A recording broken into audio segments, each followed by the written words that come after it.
আসসালামু আলাইকুম। আজকে একটা ভর্তার রেসিপি নিয়ে আসছি। অবশ্যই আপনারা পুরা ভিডিও দেখতে থাকবেন, তাহলে বুঝতে পারবেন। এইটা হয়েছে চাল কুমড়ার পাতার ভর্তা। হাই এভরিওয়ান, আসসালামু আলাইকুম। Welcome back to my channel Zaida Assam blog. কেমন আছেন সবাই? আশা করি ভালো আছেন। আলহামদুলিল্লাহ, আমিও ভালো আছি। আমরা কম বেশি কিন্তু সবাই কিন্তু বক্তা অনেকটা ভালোবাসি। আর সবার কিন্তু বক্তা হইলেই আর কোনো কথাই নাই। দেখো, আমি একটু একটু করে কিন্তু পাতাগুলা পাড়িয়ে নিয়েছি চাল কুমড়ার গাছ থেকে। এখন এইখানে মাছ নিয়ে নিয়েছি, তারপরে পেঁয়াজ কুচি, কাঁচা লঙ্কা, রসুন, অল্প পরিমাণ আদা কুচি নিয়েছি। নিয়ে এখন কিন্তু ভাজিয়ে নিব। হ্যাঁ, য যতক্ষণ মানে সিদ্ধ হবে ততক্ষণ পর্যন্ত ভাজি নিব। আর এই দেখো, আমি চাল কুমড়ার পাতাগুলা কিন্তু আমি কাটিয়ে এইভাবে কুচি কুচি করে রাখিয়ে দিয়েছি। এটা ভালোভাবে ধুয়ে নিব, নিয়ে পরিষ্কার করিয়ে তারপর কিন্তু পোস্তিতে যাব। আপনারা পুরা ভিডিও দেখতে থাকেন, আশা করি বুঝতে পারবেন কি করে আমি এই ভর্তাটা বানাচ্ছি।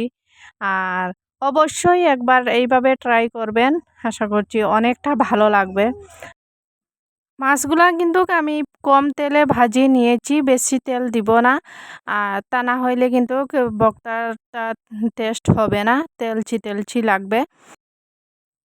যেহেতু আমি তেলটা কম দিয়েছি, তাই জন্য ভালোভাবে নাড়াচাড়া করছি। কুচি কাঁচা লঙ্কা, তারপরে হচ্ছে রসুন, আদা, এগুলা কিন্তু আমি আস্তে আস্তে কিন্তু এগুলা লাড়িয়ে নিয়েছি, নিয়ে কিন্তু ভাজিয়ে নিব এইভাবে।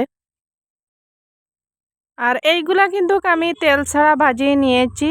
দেখো কতটা সুন্দরভাবে কিন্তু ভাজাটা হচ্ছে। একসাথে দিয়ে দিলে সবগুলা মানে একসাথে ভাজা হয়ে যাবে, মাছও ভাজা হয়ে যাবে। তারপরে পেঁয়াজ, কাঁচা লঙ্কা, আর রসুন, আদা কুচি, এগুলা সব একসাথে কিন্তু হয়ে যাবে। কিন্তু আরও অল্প পরিমাণ মানে ভাজা ভাজা করব, করিয়ে তারপর নামিয়ে নিব। এই দেখো, আমার কিন্তু মাছটা অর্ধেকটা হয়ে গেছে, আর অল্প কিছু ভাজা ভাজা করব। আর এখন কিন্তু রসুনগুলা আর পেঁয়াজগুলা আমি আরও ভালোভাবে ভাজা ভাজা করছি। ভিডিওটা কেমন হয়েছে কমেন্টে জানাবেন। আপনাদের মতামত, আপনাদের কমেন্ট দেখলে আমার অনেকটা ভালোই লাগে।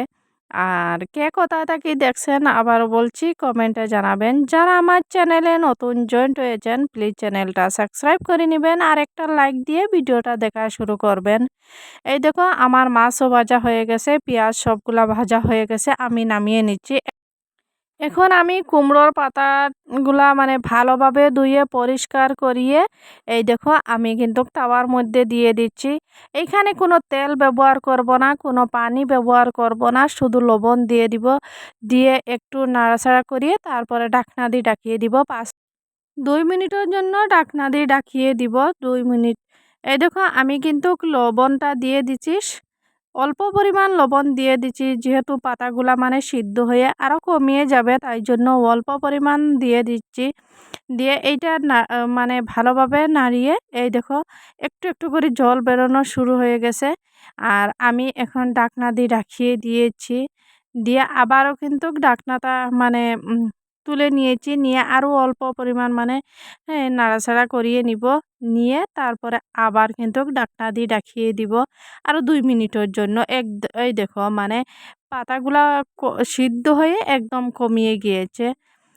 এইখানে কোনো পানি ব্যবহার করব না, কারণ হয়েছে কি লবণ দিয়েছি, দিয়ে ঢাকনা দিয়ে ঢাকিয়ে দিয়েছি, অল্প অল্প পানি বের হয়েছে। আরও এইগুলা পানি শুকাতে শুকাতে কিন্তু পাতাটাও সিদ্ধ হয়ে যাবে, কোনো রকমের পানি ব্যবহার করা লাগে না। আর এই দেখো, আমার কিন্তু পুরোটা মানে পানি শুকিয়ে গিয়েছে। এখন আমি নামিয়ে নিব। নিয়ে আপনারা চাইলে কিন্তু মানে মিক্সিং করে করতে পারেন। আমি কিন্তু শিলপাটায় বাটিয়ে নিব, কারণ শিলপাটার মানে ভর্তা খেতে খুবই ভালো লাগে, টেস্ট লাগে।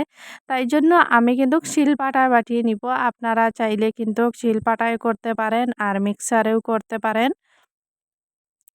এই দেখো, আমার সবগুলা উপকরণ ভাজা, তারপর কুমড়ো পাতার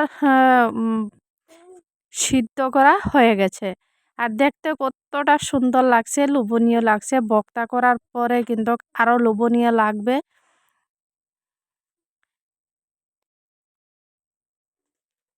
এই দেখো আমি শিলপাটায় বাটিয়ে নিয়েছি।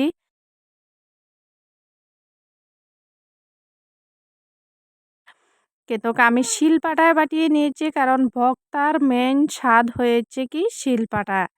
শিলপাটার ভর্তা কিন্তু খুবই দারুণ লাগে। আর দেখতে কিন্তু মাশাআল্লাহ খুবই সুন্দর হয়েছে, লোভনীয় হয়েছে, খেতে কিন্তু অনেক স্বাদ হয়েছে। আপনারা অবশ্যই একবার এইভাবে ট্রাই করে দেখবেন। আর ভিডিওটা এখানে শেষ করছি। সবাই ভালো থাকবেন, সুস্থ থাকবেন। আল্লাহ হাফিজ।